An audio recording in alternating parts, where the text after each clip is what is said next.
What's up guys, I'm Brian with Knox Company, and in this video I'm going to show you how I used a French cleat to hold up these organizers that I just built for our gym.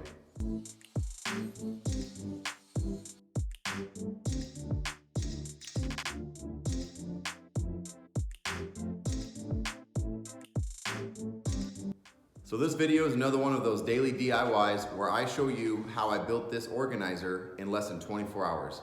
It only took me about 3 or 4 hours. I was working through the night, and on the fly I decided to use a French cleat to help hold it on the wall. I like to use French cleats when I can because they're really easy to do. I can usually use the material that I have, and then when you install it, as you'll see, it's really clean looking and it's super strong. So I'll show you guys what I did to build these shelves, and then I'll show you guys how I made the French cleat. So watch the video. First thing I had to do was find the width of each shelf that I wanted.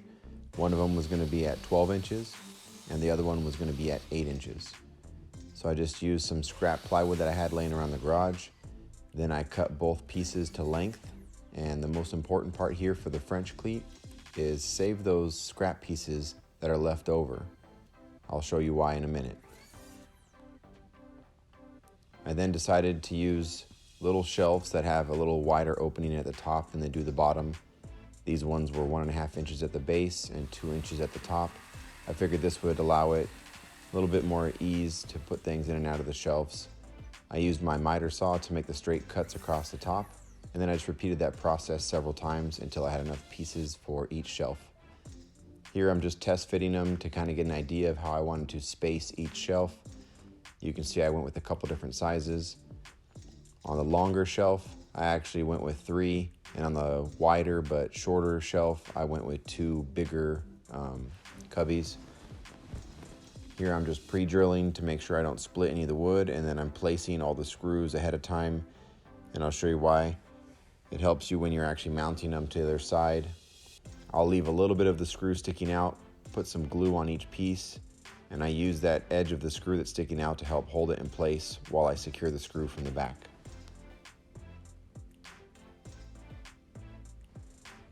I then just repeated this step for each side.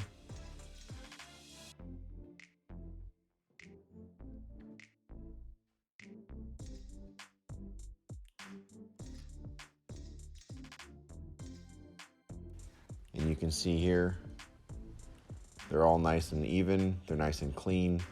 All the screws are countersunk so that they're flush with the back. This will be very important also when you go to mount it on the wall, that it doesn't get in the way of the French cleat. Now the fun part, we get to start making those French cleats. Take those 2 scrap pieces that I told you to hang on to earlier.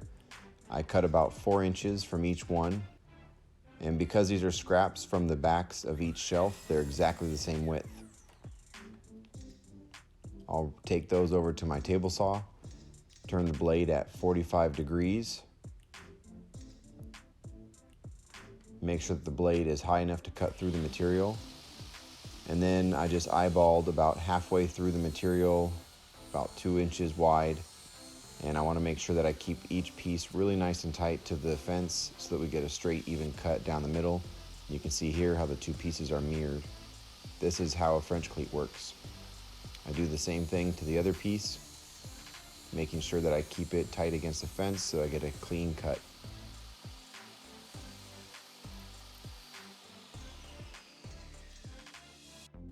Now we can secure 1/2 of that French cleat to the back of each piece. I use a little bit of glue just to make sure it's nice and strong.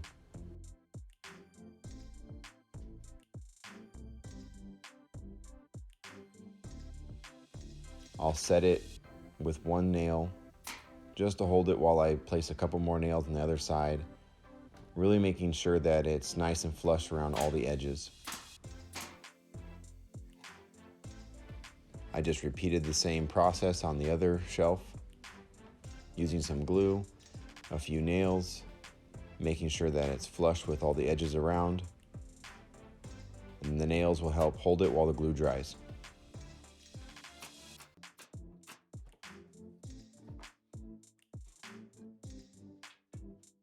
So you can see here how the French cleat actually works. 1/2 of it is attached to the back of the shelf, and the other half will be mounted to the wall. And as you put the shelf on the wall and slide the shelf down onto that cleat, it holds it tight under its own weight. I planned on framing out each shelf, so I measured the total width, including the French cleat, which was about 1 inch, and I cut some scrap that I had around the garage at about 1 1/4. I did that so I would have a little bit of a reveal on the front of the shelf after it's all done. But by framing out each shelf, this actually hides the French cleat behind it. I repeated this process with little 45-degree cuts all the way around. Because I'm only making 2 of them, it wasn't time consuming because I only had to do it a few times, but there is a lot faster way to do this. I like to just cut each piece as I go to make sure it has a clean fit. I was then ready to make a base for each shelf. Because each side has a little bit of a taper or an angle, I had to make sure that the bottom or the base of each one also matched that same angle so that when I laid the rails on the front of the shelf, it would sit flush.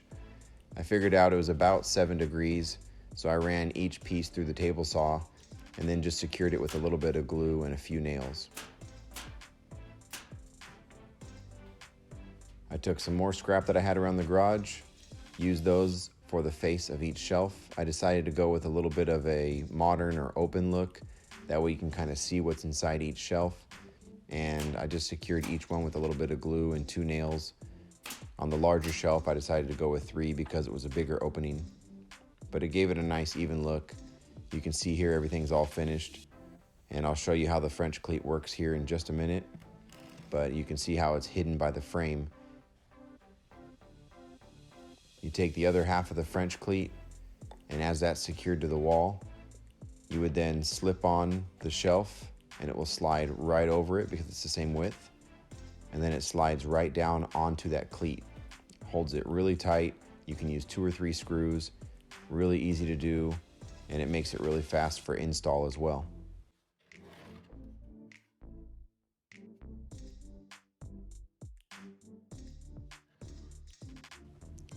And now they're finished and ready to hang. For now, we're going to leave them with a natural wood look. Not sure if we'll stain them or paint them in the future. But to install them, all you have to do is install the other half of that cleat. You can measure it out, make sure it's spaced where you would like. And because it's a nice flat piece of wood, you can make sure it's level. Makes it really easy to hold a level on.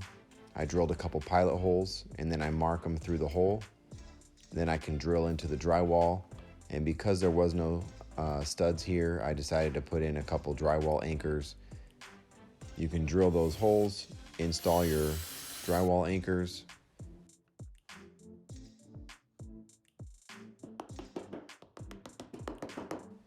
And then you can put that cleat right onto it. Make sure that the screws are countersunk. Again, this is important because you don't want the shelf to hang up on them. Everything should be nice and flat. And then it's ready to hang. Center it over the cleat. You'll feel it kind of fall right into place. And then it slides right down, nice and smooth. Really strong and a really clean look. Ready to use for whatever you want. I just repeated this process again on the other shelf, marked my pilot holes, drilled my holes into the drywall. Again, I couldn't find a stud, so I had to put in some drywall anchors. Mounted the other half of the cleat, made sure each screw was tight and flush with the wood, and then it was ready to hang. It took me about less than 5 minutes. This is a little look of the gym of where I mounted them. We have a lot of options for storage now.